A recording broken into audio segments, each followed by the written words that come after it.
आंब्याच्या सीझनमध्ये आंब्याच्या वेगवेगळ्या रेसिपी बनवल्या जातात. तशीच एक रेसिपी आज आपण बघणार आहोत आणि ते म्हणजे मँगो पुडिंग. घरात सगळ्यांनाच आवडणारं, कुठलाही अगर अगर किंवा जिलेटिन न वापरता आपण हे एकदम मस्त असं पुडिंग बनवणार आहोत. नमस्कार, मी अदितीज बुक ऑफ रेसिपीजमध्ये तुमचं खूप खूप स्वागत करते. माझं चॅनल पहिल्यांदा बघत असाल तर नक्की नक्की सबस्क्राईब करा.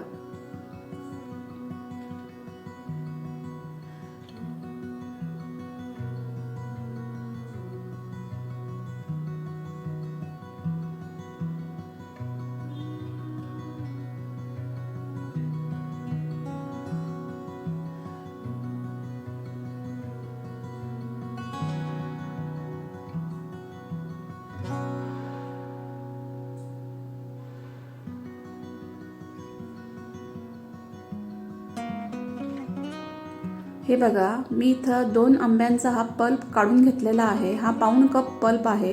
अगदी तुम्ही पूर्ण 1 कप पल्प घेतला तरी चालेल. तर आंबे धुवून त्यांची सालं काढून ते मिक्सरला फिरवून मी त्याचा तो पल्प करून घेतलेला आहे.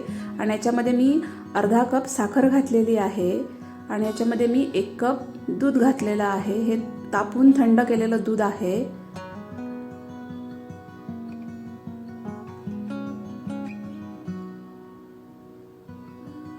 आणि याला झाकण लावून मी हे मिक्सरला फिरवून घेतलेलं आहे. हे बघा,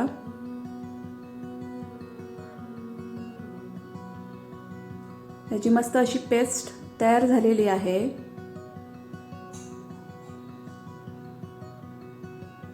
इथं मी 3/4 कप हे कॉर्नफ्लॉवर घेतलेला आहे आणि त्याच्यामध्ये मी अर्धा कप दूध घातलेलं आहे आणि हे व्यवस्थित एकत्र करून घेतलेलं आहे.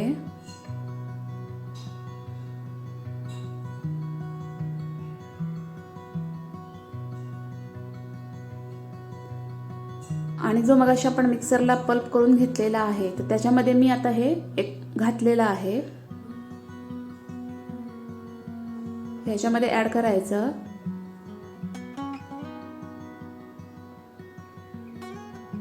आणि पुन्हा मी मिक्सर फिरवून घेतलेला आहे. हे बघा, मी मिक्सरमध्ये सगळं व्यवस्थित फिरवून घेतलेलं आहे.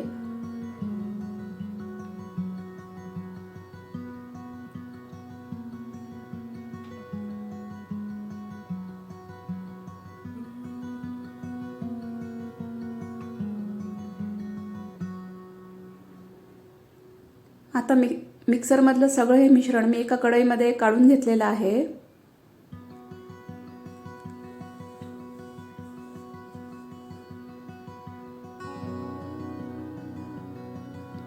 आणि कढई गॅसवर ठेवून मी हे मिक्सर व्यवस्थित ढवळून घेतलेलं आहे. गॅसची फ्लेम मीडियम ठेवायची आणि कंटिन्यू हे ढवळत राहायचं, थांबायचं नाही. याला उकळी येईपर्यंत कंटिन्यू हे मिक्स करून घ्यायचं.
हे बघा, याला व्यवस्थित अशी उकळी आलेली आहे आणि हे बघा, दाटसर असं आपलं मिश्रण तयार झालेलं आहे.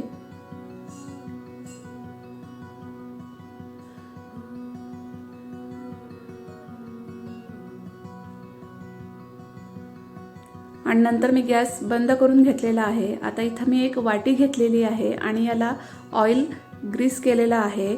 नॉर्मल कुठलंही कुकिंगचं ऑइल आहे त्याने ह्या वाटीला ग्रीस करून घ्यायचं.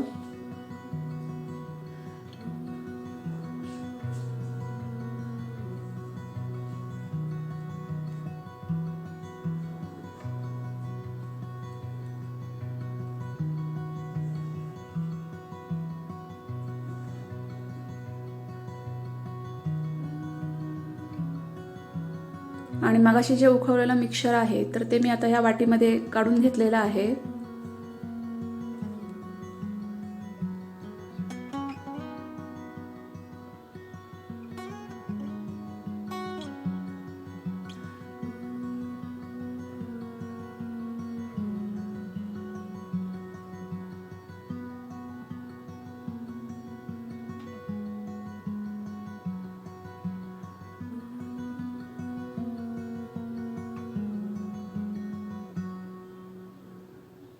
आणि मी हे रूम टेम्परेचरला येईपर्यंत थंड करून घेतलेलं आहे आणि त्याच्यानंतर मी हे फ्रीजमध्ये 8 तास ठेवलेलं आहे.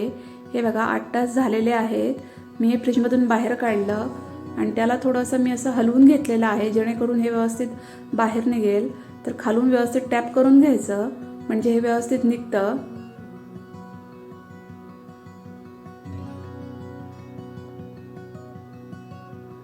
याला मी व्यवस्थित टॅप करून घेतलेला आहे आणि हे बघा खूप छान असं आपलं पुडिंग तयार झालेलं आहे. अगदी सहज भांड्यातून निघालेलं पण आहे. अगदी सहज साधी सोपी अशी पद्धत आहे. चवीला पण फार रुचकर लागतं हे. आणि मँगोच्या सीझनमध्ये अशी एखादी डिश ही व्हायलाच पाहिजे. तर याला आता मी थोडंसं डेकोरेट करून घेतलेलं आहे. इथे एक चेरी ठेवलेली आहे आणि ज्या मगजच्या बिया आहेत तर त्याने थोडंसं मी फ्लॉवरचं डेकोरेशन इथं केलेलं आहे.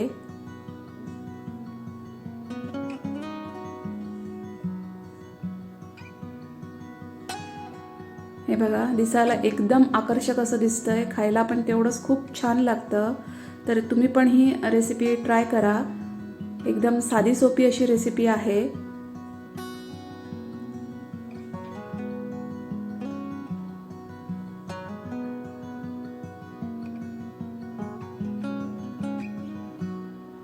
व्हिडिओ कसा वाटला ते मला कमेंट्समध्ये नक्की सांगा. व्हिडिओ आवडला असेल तर त्याला लाईक करा, शेअर करा, माझ्या चॅनलला सबस्क्राईब करा. आपण भेटू नेक्स्ट व्हिडिओमध्ये. थँक्यू.